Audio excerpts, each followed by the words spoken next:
Hello my lovelies, and welcome to today's video. My name's Alya and I'm so glad you popped by. Today we are doing something really fun in the Tichel world. We are making simple scarves elaborate. So what we're doing today is just adding a few little design features, a few little additions here and there, a few little tricks and twists to make a very simple Tichel look like it's been done by the most ultra of professionals. And it's so easy to do. I know you can do it yourself at home, so please do stick around. I came up with this and a few other designs, and I hope you love them. Before we start, quick shout out to my friend who literally said the word elaborate to me tonight, and I went, yep, that's what the Tichel tutorial is going to be about. So thanks heaps for that one.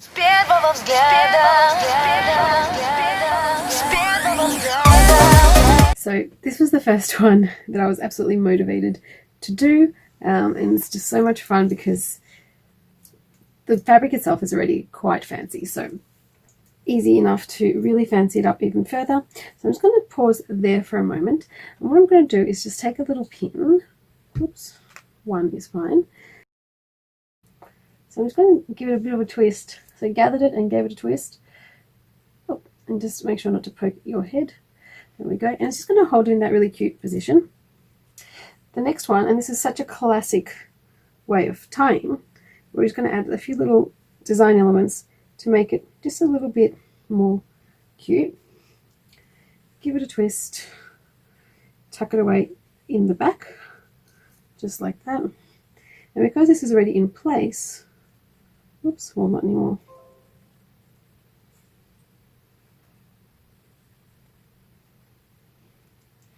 Okay. Just got to give it a few more twists as well, and then into itself here. And then I'm just going to reposition this again because it was just a bit loose when I redid it. There we go. And then you've got this really cool thing. So you've got this really beautiful profile here. Not my profile, the Tichel. How cool is that? It's such a beautiful, elaborate twist there. And it's really unexpected because it pivots on itself. And then of course you've got the really shiny, dazzly, eye-catching fabric, which does not at all get in the way of what we're doing here. Okay, so I think I've discovered something new. What I have here is just a big scarf folded into a perfect square. So you can use a square scarf. And instead of folding it into a triangle, I'm actually going to use these two edges here, right at the nape of my neck. It doesn't really matter which way you go. I've got one open and one closed edge. It's okay. I'm going to gather them here underneath and just give them a twist. So a bit like you would with a rectangular scarf, but we've got here a whole square. Then flip. Whoop. Try not to break anything in the process. And then hopefully you have enough length where you're going to gather it and give it either a twist or a tie at the back. I'm going to twist. Okay, because I'm going to have more fabric with this one left over. And then bringing it up even higher, and then you can tuck away. Okay, how amazing is this? So ladies, those of you who wrap on the regular will know that this is quite achievable with a large rectangular scarf as well. You don't need to have a square for this. But look at this, again, gorgeous extra kind of pattern switch that you get through the scarf just because of the way it was folded initially. How fun is that? And the other thing I've noticed that by folding it this way is you get this really funny kind of bagel kind of effect through there. So you get this sort of flat bit through here. It just kind of sits differently to the way a rectangularly tied Tichel would be. So you get these really fun direction changes in the pattern, which I think makes it really fancy as well. So a really quick one, but look how fun this design is. And I reckon this is kind of a switch up, a little bit of an elevation on the classic regal wrap that we all know and love. And of course you've got the high bun underneath, otherwise none of this stuff would stay up, and the non-slip, but nothing else. And look at this height, so cool. The other really fun thing you can do with a square scarf is actually fold it to a very short, thick rectangle like I've got here, and treat it though like an upside down triangle. So imagine, you know, you've got the triangle with the thing hanging down the front here. You're going to bring up the sides and give it a nice old twist.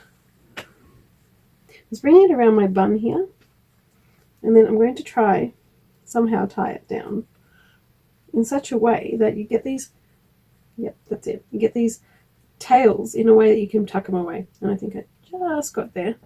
This will be very dependent on the length of your scarf.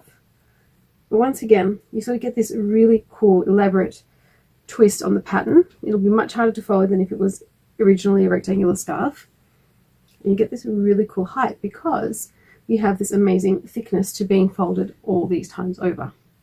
So there you go. So simple. Just fold it in half to make it a square, fold it in half again to make it a short and stubby rectangle, and then got this 2 twists. That's all it was. And I think that you could probably even do this without a bun, because it's actually really not holding on to the bun at all. It's more holding on to the fact that I just knotted it. And you can, of course, resort to these beauties.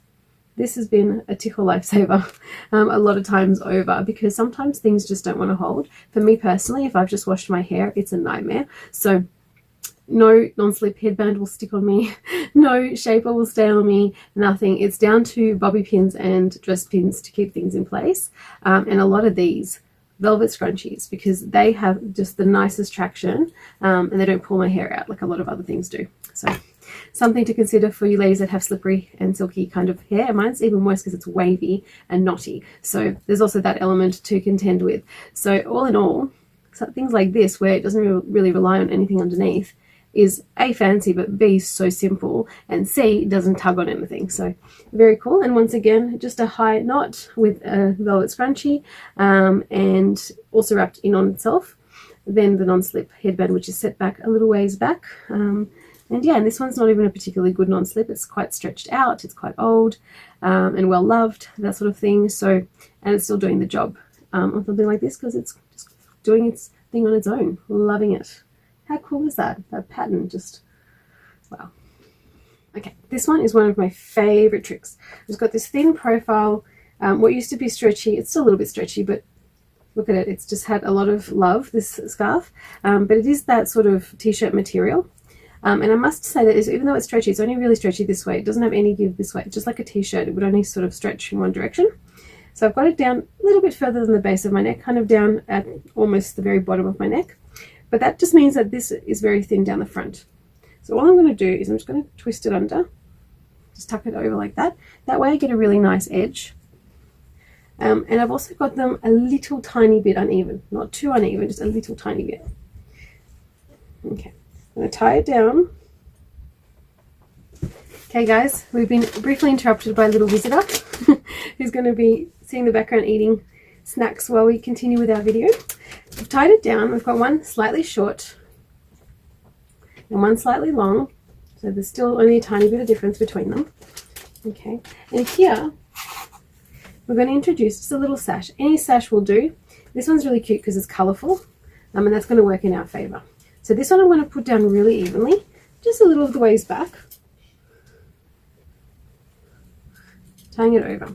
Now this one is a little fancy because it's got ruffles, but again, this is not important. It could have tassels, it could just be a colourful sash, it could be dense, it could be, as mine is, very translucent. It doesn't really matter.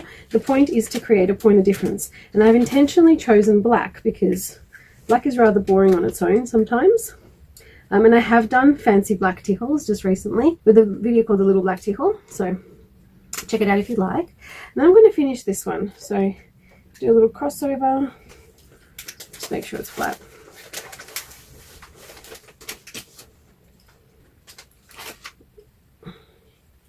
So a few little adjustments. I've chosen a particularly slippery sash, so that's my fault. But it's just such a cute floral pattern, which is why I chose it. I'll bring the other one over, nice and flat. Okay. So with having one a little bit longer and the other one a little bit shorter, it's going to be really easy now to tuck it away. Okay, so we're going to bring it all up now. I'm just going to go a little bit over to the side if I can, as far as it'll let me. Depending on what you use, the next step will be to kind of make it work for you. I love the different patterns and different sort of levels and different textures, but I'll still keep things a little bit neater, especially through my black tichel underneath, because I don't want too much sticking out. I don't want it to look crazy. I want it to look kind of cute. So I'm just going to work on tucking away all the bits that are sticking out. And again, keep in mind that if you're using a little bit more reliable fabrics and things that are less slippery than this thing, you will have an easier time of it. Having said that, I will just secure this one here with a little pin, just because it's a very slippery fabric and it will not tuck into itself properly. So I'm just going to do that. So this way, see, I've got all my kind of levels here, and this is a bit more smooth and regular, and the overall profile is pretty kind of standard, but we just elevated it and made it a little bit more fun with this really, really cool texture up through the top. And again, just a black Tichel. It's got the beautiful different floral colors through there, works with my top even, so all the good things. But see how it's just the way you plant it will make it, will define whether it works or not. The other thing is, because we did that triangle kind of thing with the black parts, you get this really cool layering effect where you just only have a little bit sticking out here, nothing on the sides, just black on the sides, only a tiny little peekaboo of the sash here, and all of it really working for me at the top there. So another really, really fun extra kind of thing, but it works, and it definitely gives something extra to the otherwise plain black Tichel. Okay, my lovelies, we did black, so we have to do white. So I just put at the base of my head there, a little bit uneven, or a lot uneven actually. Got one fairly short part and the other one a little bit longer, a bit like the black one. I'm just going to make sure that I've got a kind of widow's peak here, a little triangle here, well, the opposite to one anyway. And I'm just going to spread it as much as I can. I might need two hands for this.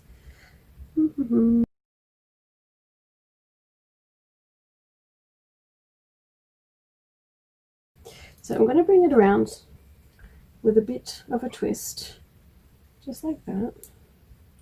And I should, yep, it should come all the way to where I've crossed it over. So essentially what we were doing is creating a pocket through the front. Okay. So I did something a little bit along these lines with my vintage series when we were going through the decades. So it's a little bit of a revamp on an old idea.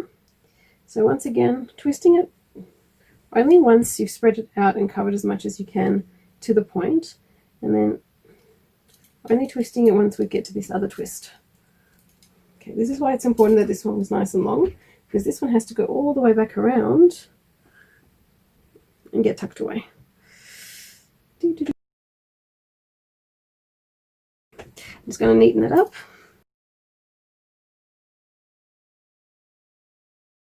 When you're tucking at the front, it's important not to let anything bulge, because at the back it'll be assumed that it's just hair or whatnot, whereas at the front it's going to look like you've got something growing out of the top of your head. So it's important to have this bit quite smooth. And once again, we're just looking at layers and textures and things like that. Oh, there we go, that's much more comfortable.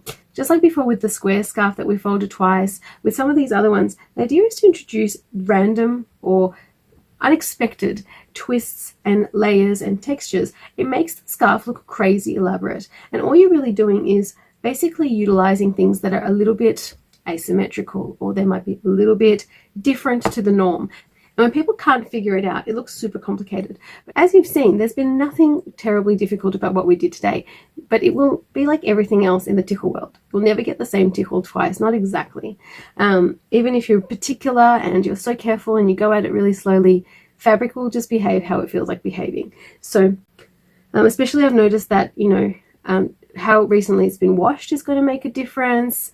You know, whether it's been air dried or tumble dried or inside dried, outside dried is going to make a difference to your scarf as well. So it might be a scarf that you wear every given Monday, let's say, but there'll be that one Monday where it had a little bit more sunshine or something like that on the washing line, and it will just behave differently. So just be mindful of that. Don't expect too much from your Tichels. They're just Tichels.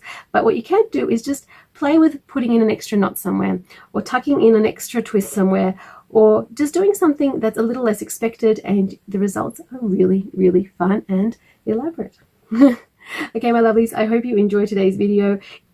Please go ahead and hit the like button if you like what you saw today. Go ahead and try some just alternatives on the Tichels you would normally tie. I would love to see them. Please go ahead and contact me on Instagram if you'd like to show me what you come up with. I love seeing other people's Tichels, even if it's on the street. I just think it's so fun and so creative. So yeah, if you want to share with me, Instagram is the place to do that. Please also check out other things going on over there. As always, I am trying to keep up with a few more bits and pieces over there. If you have any requests or anything like that, especially relating to Tichels, please do comment below, or again, send me a DM through Instagram, and I would love to hear your thoughts and ideas and inspirations. If you haven't yet subscribed, please go ahead and subscribe. It's really, really easy to do. Just go ahead and hit the red button. Make sure it turns gray. And if you'd like to be notified, that's what the bell does. It sends you a little reminder that there's a new video going up. Wherever you are around the world, my lovelies, I hope you're having a really fun and safe and amazing day. And you're feeling well, you're feeling positive, and I can't wait to see you on the next one. Bye!